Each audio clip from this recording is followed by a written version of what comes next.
So, but we're friends. Like, yeah, but you're not gay. Yeah, alright. I know we're cool, but take a cock in the ass once in a while, baby. Come out to my mic. Till then, fuck off. There's some really good comedy in Portland though. Like if you ever get a chance to go through, I can recommend some spots. I know like some comics are, seen specials that have been filmed there and stuff, and the crowd's fucking awesome. Kyle Kinane would just randomly drop into mics and like showcases, and he'd just do like 20-minute sets at like a bar showcase for 30 people, and then all of a sudden there's 300 in there, and like all the local comics are like, oh my god, this is gonna be my bread. They just fucking dip out. Yeah. You know what's funny? For someone who hates jam bands, Kyle Kinane is like everything that a widespread Panic fan is. So it's funny.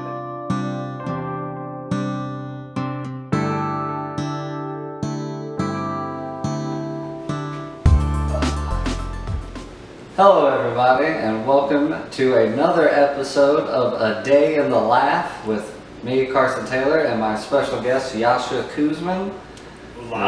Nice enough to let us film in his house and supply some coffee, which is always good and delicious. So how long have you been doing stand-up now, Yasha?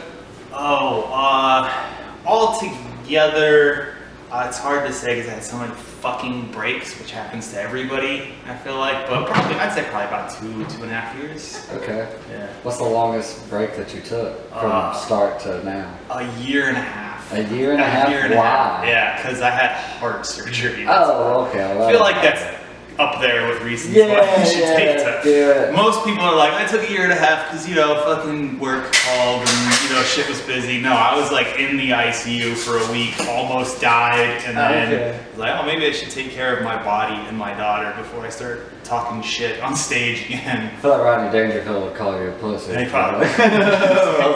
He was a psycho. Well, at the same time, I was calling myself a pussy, which felt unfair by me, but here I am. We're cool. Yeah. Did you get any material out of that experience, or are you still None. Even a little bit. Have not found the funny in it yet, but that'll come later. I think when I'm over it. And you started off in Portland, and what's the scene like out there when you started? So much different. So I started off right when it was the pandemic, and there were only Zoom mics available. My very first mic was a Zoom mic, and every time I had a punchline, they would do a laugh track. So it's kind of good feedback. Yeah. But I think, like, when you do a joke and you get nothing, do you know what's even worse? When you do a joke and you don't even get the button for fucking laugh track. like I'm bombing the AI. I did a couple of those Zoom shows. Not my first show, but it was very awkward. There was no, any of the ones I did, there was no laugh track. It was literally just like, I did one for the University of South Alabama, Thomas Finley. You did it for the... Yeah, for the college. Thomas Finley booked us on it, like a couple of us. And it was literally like they just had a bunch of squares on my screen for all the South students that were watching. And like, I only knew if I was doing good based on if people were like smiling and nodding. Right. They all turned their mics off? Yeah, it was so awkward. I'd be like, so anyway. It's like you tell a joke, you're like... Fuck, I see you bottom right, you're not getting it. There's somebody, the people that started like after the pandemic have no idea like how awful, because like Zoom shows, like there's no reason to have them again unless that happens. Yeah. But it's like, they're awful. Like even podcasts over Zoom are awkward sometimes. They're still doing Zoom shows. Did you know that? Oh, really? Yeah, they have like celebrities doing Zoom shows. Oh, God. Oh, man, yeah. Just why? Why would you do that? Like the people that have never done stand-up before? They had, what's his name? The guy from Mad Men, he was doing... John Hamm? John Hamm. I saw a flyer, like, for a Zoom show. I don't know if it was just, like... But there was a bunch of other comics. He was the only non-comic. Okay. I would love to see a John Hamm Zoom first time Zoom. $75 ticket. $75 to sit in your room and watch something. How bored do you have to be as a South Alabama? No offense to the people that were in that show. Yeah. What kind of mindset would you have to be? I guess with the pandemic, there's just fucking nothing happening. You're like, I'm gonna check out this open mic. I was a comedian, and I was not watching any Zoom shows. I was doing drugs and drinking to pass the time. Just some English student like, oh, they get extra credit for this South Alabama function. Let's go. Yeah. Jesus. How did your Zoom shows go? Did you like them? No, I hated it. There's nothing fun about them. Just like it was literally just like I'm in this, like I want to keep doing comedy. Right. This is my only option. Like one of them was I had to just do a YouTube video, film myself for 5 minutes reading jokes. It's still on my YouTube page. I just did index card jokes for 5 minutes, and then I sent that to them, and they just like streamed that. So it wasn't even live. Yeah, it was a pre-recorded Zoom. The funniest part about that was I was on my knees reading at my desk, right? So then when I got up, you didn't realize that I wasn't wearing any boxes or anything. So when I stood and walked away, it's just my bare ass walking away, and then it ends. So that was fun. That's still on YouTube, so I got fun. Alright, well, if you ever want to see Carson Taylor's ass, if you make it someday, and they're like, there's a picture of you. That's just how no ass I have. That even YouTube's like, is that an ass? Right. They don't even blur it. Exactly. Would you blur a baby's ass? No, it's not porn at that point. The worst, I had a coworker one time that this lady that I worked with, and she saw that comedy video. And she was like, why do you have the same ass as Rick Sanchez? I was like, damn. That's a credit right there. Carson Taylor with the same ass as Rick Sanchez coming to the stage. It's something. So yeah, first ever mic with Zoom. I hated it. I didn't know what was happening. I didn't know if I was any good. I wasn't. Whatever. That's not a way to do. That's not a way to know in general. Yeah. And then the first time they actually opened the mic, it was like everybody was spread out. You had the mic condoms and stuff like that. What year is this? 2020? 2020. It was like the end of 2020, 2021 maybe. And I started trying to do that in Portland for a while. It was really weird. People would bring their own mics. There'd be like glass in between, like on all the tables, even at the open mics. Yeah. And then after a while, it's like, this isn't working. I'm moving to Dallas. Okay. Dallas, and was there for 6 months. Great scene, DFW. I was on mics 3 times a night. Did you move to Texas after all the boom, like all the comedians moved? Or Kind of. It was like right before, so like Kill Tony was still at the Vulcan, so the mothership wasn't there yet. And it was like Arlington, like they have a whole lot of new clubs over there, so but it's still like it's like everybody's coming down there. Because I'm like, but you are like the ultimate jam band just persona to me. You know what I mean? I have no idea what you mean. I just think something about his whole vibe. I was like, this guy seems like he'd be at Red Rocks for like 20 shows straight. Like, can I just ask, what is a jam band? So jam bands to me, so like the Grateful Dead basically kind of started the whole thing, and it's basically like a band that takes multiple genres of music and then has sections of their concerts that are truly just improvised, where like they're going off of the written chord progression, but anything could happen. You open your eyes 10 minutes later and you're like, where are we now? Because it's like just crazy shit. I've never heard from a jam band my entire life, and then I meet you and it's like your whole fucking persona. Yeah, so like I listen to tons of different music. I really don't listen to a lot of jam bands in the car. I listen, all kinds of, like right now my favorite band I've been listening to is Morphine. It's a band from the 90s. Of course it's a band I've never fucking their songs are 3 minutes long. They write normal length songs. Okay. But if I choose to go to a concert, I want to go to a jam band show because it's way cheaper tickets than a top 40 act, and it's a longer concert. And when you have the improv side of it, so you like jam bands because they're frugal. It's just you get your money's worth, and it's an experience. And the fact that each night has moments of improv, like each night is just for you. You know what I mean? Like when you go to a show, you're like, man, some of these things will never happen again. That happened tonight. I feel like you're like a victim of your own like upbringing. Like you like jam bands because you were able to go to them. It's like I like X-Men the animated series because it was free on Saturday on regular television. I didn't have cable. We all like porn because we had Comcast and internet. Well, that's a left turn, but yeah. Well, yeah, I don't know. It was available. Exactly. Yeah. No, it's like, I guess whenever you're in, how long were you in Dallas? About 6 months. 6 months? Yeah. Okay. And did you do any shows or? They have Noah Shark Robinson. He opened up a club called Sharks Comedy Club. There is Noah Shark Robinson? Shark Robinson. That's like a 1960s baseball name. I love that dude. He's a closing pitcher for the Oakland A's.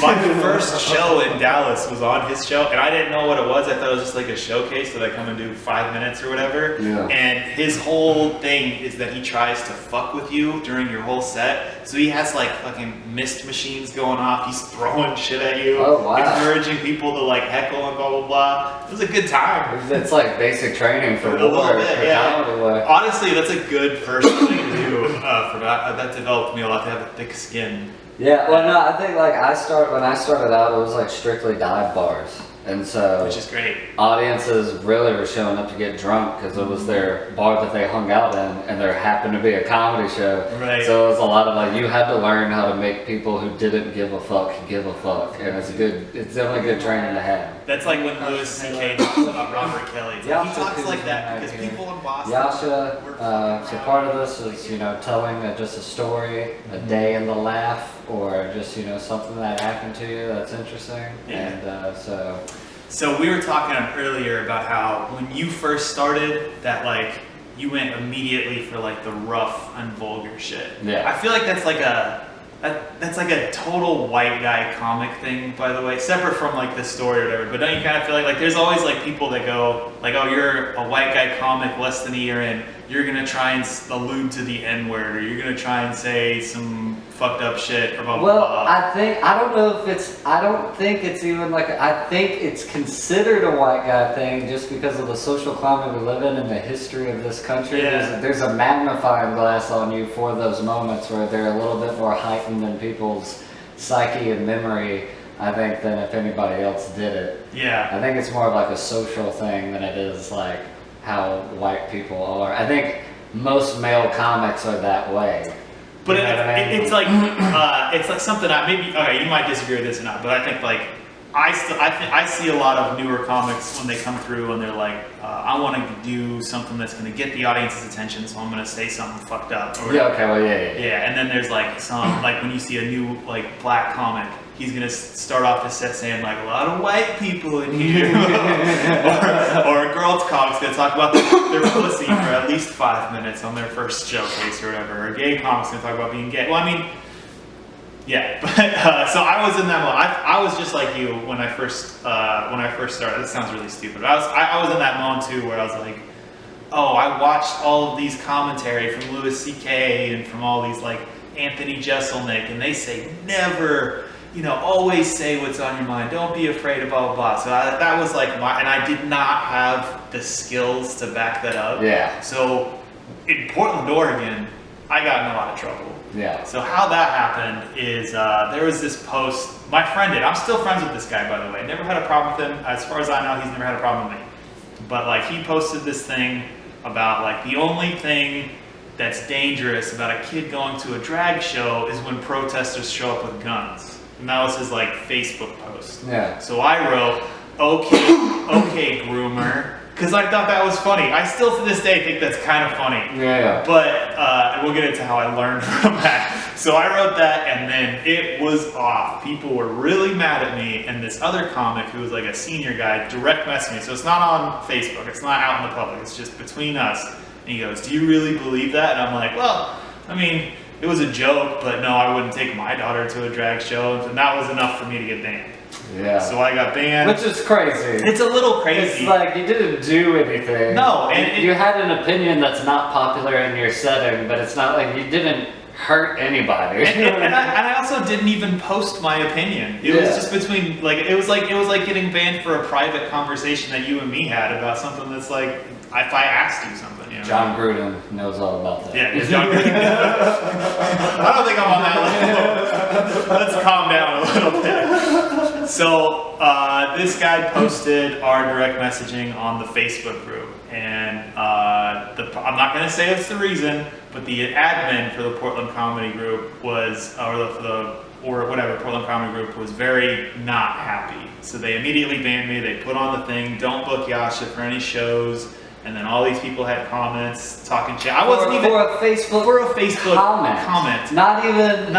You didn't even do anything on stage. No, not yet. and even if you did that as a bit on stage, there's nothing wrong with it. That's what I was saying, and I still maintain that to this day. That's crazy. It's a little crazy, and so they had all this thing, and then I decided I'm gonna just show up to the mics anyway, as one does, and I get on stage, and I am not allowed. There was a trans person in the audience, a male to female transition person, and this person's a comic, and this person was not letting me do my set, just heckling me the whole time. Blah, blah, blah, you're a piece of shit, blah, blah, blah. And I'm just sitting there taking it. And then as soon as there was like a lull, as soon as she stopped, I still had like a minute left.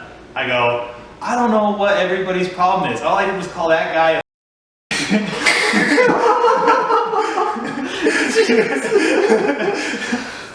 Now, let me tell you, let me stop for a second.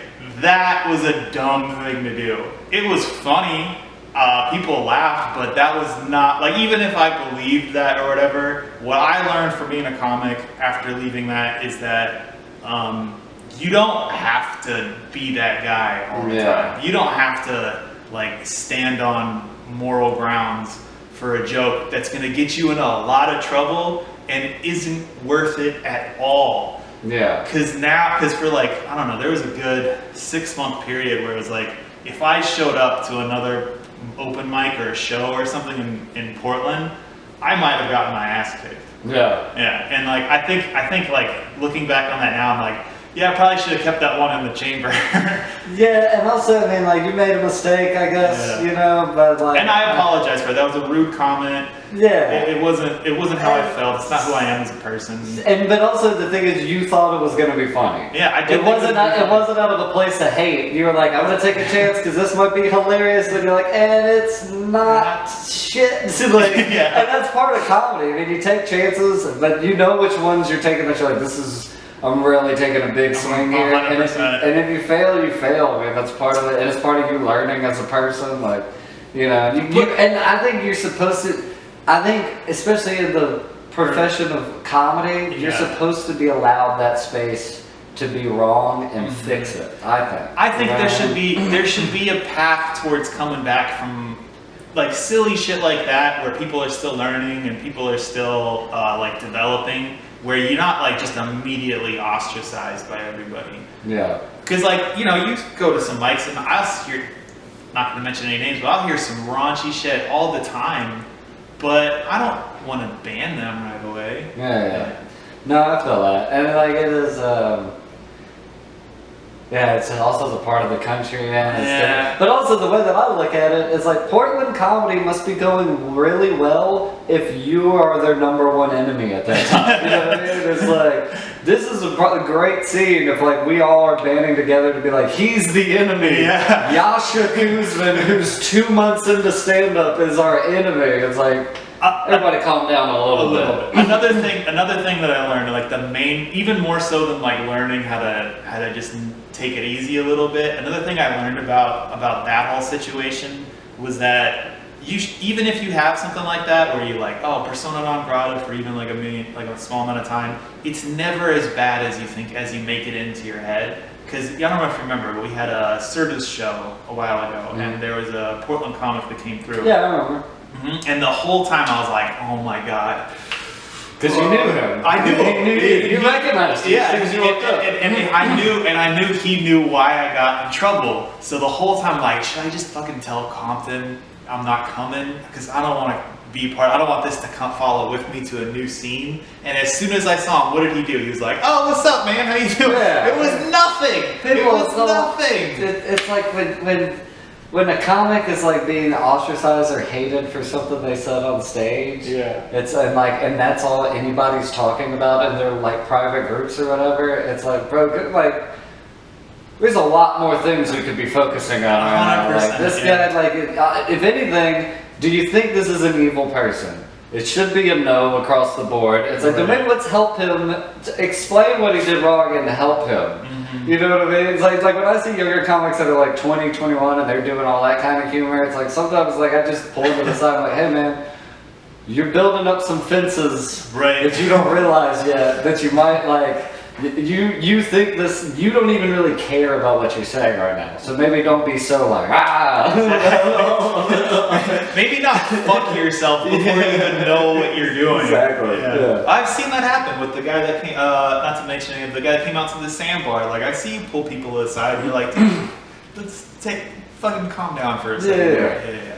And I think that, that's like a good, that's a really good learning step to take as a new comic, is to do something stupid and then realize immediately how it affects you in the scene and why you should just fucking not do that shit. Have you ever had anything like that happen to you? Let's see. I got kicked off stage one time. Let me make sure this is still going. Sweet. I got kicked off stage one time and I was like a year into comedy for cussing out this woman because she was drunk and I was like, I was in this, at that point of comedy, I'm 21, and it's like Patrice O'Neal. He just destroys people. Yeah, Andrew Dice Clay. Yeah. It's like, I was wearing a leather jacket. I was like, I'm going to be an attitude comic. Yeah, of course. So I went on stage with a bunch of opinions about the world I didn't even believe in. I was like, this is what comedy is. You double down on dark thoughts for 5 minutes straight. So I'm doing that. And this woman was not having it because she was drunk. So I guess the point of I'm just doing stand-up was lost because it's like I'm selling like statements, you know? Right. And so she got pissed and started heckling me. And I was like, well, no, hold on. She was trying to say that something I said was incorrect or whatever. And I was explaining, like, it's just a joke, blah, blah, blah. And she's like, no, because blah, blah, blah, blah. And she started getting mad. And then I got frazzled and nervous and I didn't know what to do. And I just snapped. And I just started screaming at her. And I called her a bitch. And dude, I just was like going off on this woman. The owner of the bar. Wait, cleverly or just being a dick? I'm talking angrily. Angrily. Yeah, that's good for the comedy show. Dude, I was just angrily screaming at this woman, like red in the face, yelling in the microphone, cussing her out. And then the owner of the bar got on the microphone and kicked me off. And I went outside and I smoked like 5 cigarettes and I was so mad. And then I went back in and me and her apologized. And we're still friends. I see her all the time. Of course that would happen. Yeah, so I'm not friends with the comic. I'm pretty sure that person hates me. Me and her are still cool. She apologized for heckling. She was like, I shouldn't have been saying anything. You were just joking around. I was like, I just learned a lot about comedy. Yeah. So thank you. I should have gone a little bit. It's like when you're doing stuff on sensitive subjects, you need to be sensitive towards